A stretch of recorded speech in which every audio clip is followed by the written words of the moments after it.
الحمد لله رب العالمين الرحمن الرحيم مالك يوم الدين إياك نعبد وإياك نستعين اهدنا الصراط المستقيم صراط الذين أنعمت عليهم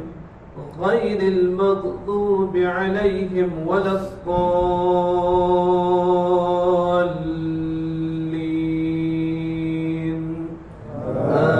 آمين. إذا قال الله يا عيسى إني متوفيك ورافعك إلي ومطهرك من الذين كفروا وجاعل الذين اتبعوك فوق الذين كفروا إلى يوم القيامة ثم إلي مرجعكم فأحكم بينكم فيما كنتم فيه تختلفون فأما الذين كفروا فأعذبهم عذابا شديدا في الدنيا والآخرة وما لهم من ناصرين وأما الذين آمنوا وعملوا الصالحات فيوفيهم أجورهم والله لا يحب الظالمين ذلك نتلوه عليك من الآيات والذكر الحكيم إن مثل عيسى عند الله كمثل آدم خلقه من تراب ثم قال له كن فيكون الحق من ربك فلا تكن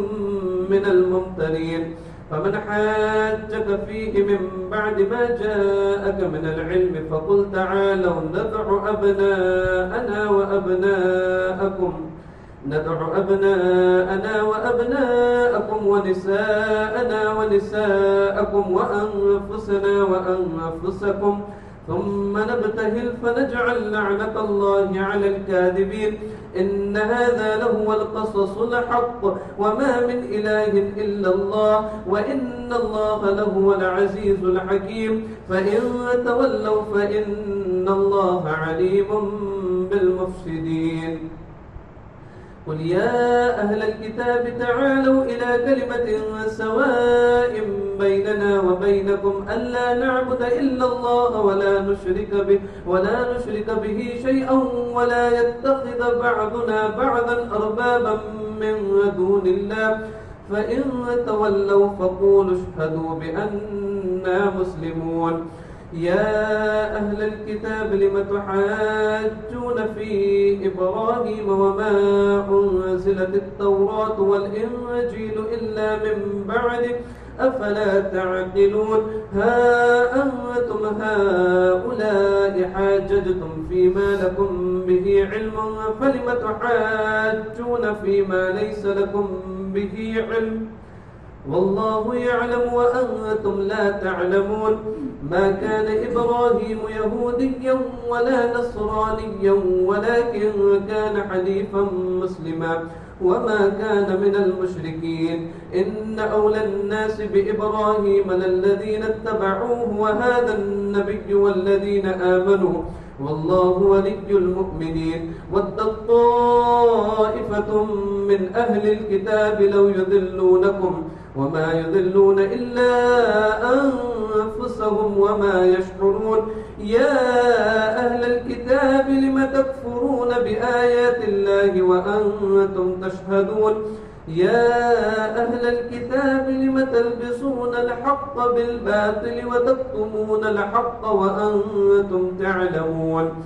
وقالت طائفة من أهل الكتاب آمنوا بالذي أنزل على الذين آمنوا وجه النهار واكفروا وآخره لعلهم يرجعون ولا تؤمنوا إلا لمن تبع دينكم قل إن الهدى هدى الله أن يؤتى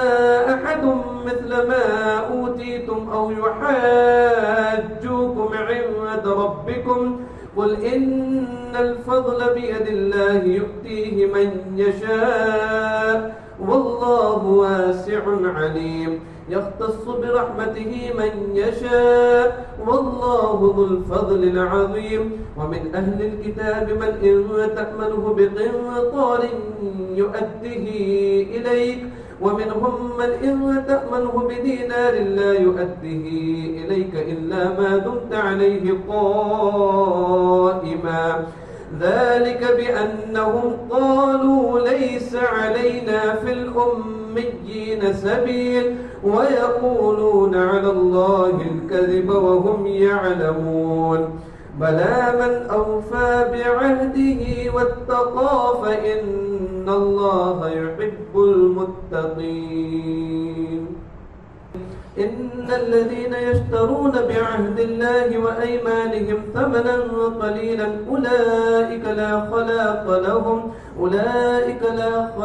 لهم في الآخرة ولا يكلمهم الله ولا ينظر إليهم يوم القيامة ولا يزكيهم ولهم عذاب أليم وإن منهم لفريقا يلغون ألسنتهم بالكتاب لتحسبوه من الكتاب وما هو من الكتاب ويقولون هو من عند الله وما هو من عند الله ويقولون على الله الكذب وهم يعلمون ما كان لبشر أن يؤتيه الله الكتاب والحكم والنبوة ثم يقول للناس كونوا عبادا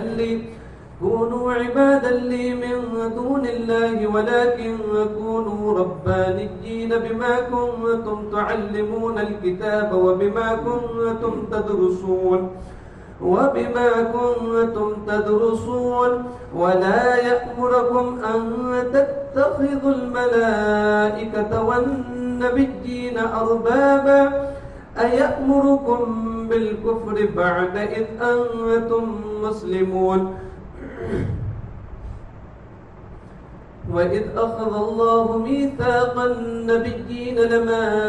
آتيتكم من كتاب وحكمة ثم جاءكم رسول مصدق لما معكم لتؤمنن به ولتنصرنه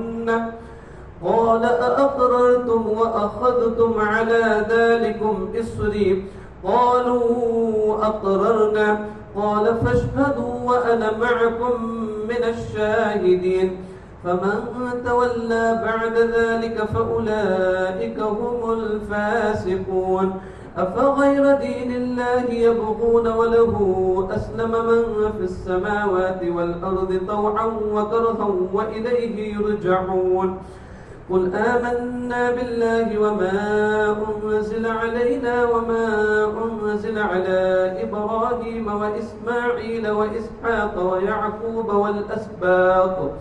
والأسباط وما أوتي موسى وعيسى والنبيون من ربهم لا نفرق بين أحد منهم ونحن له مسلمون ومن يبتغ غير الإسلام دينا فلن يقبل منه وهو في الآخرة من الخاسرين كيف يهدي الله قوما كفروا بعد إيمانهم وشهدوا أن الرسول حق وجاءهم البينات والله لا يهدي القوم الظالمين أولئك جزاؤهم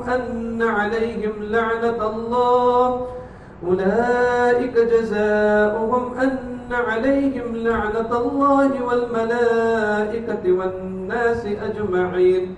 خالدين فيها لا يخفف عنهم العذاب ولا هم ينظرون إلا الذين تابوا من بعد ذلك وأصلحوا فإن الله غفور رحيم إن الذين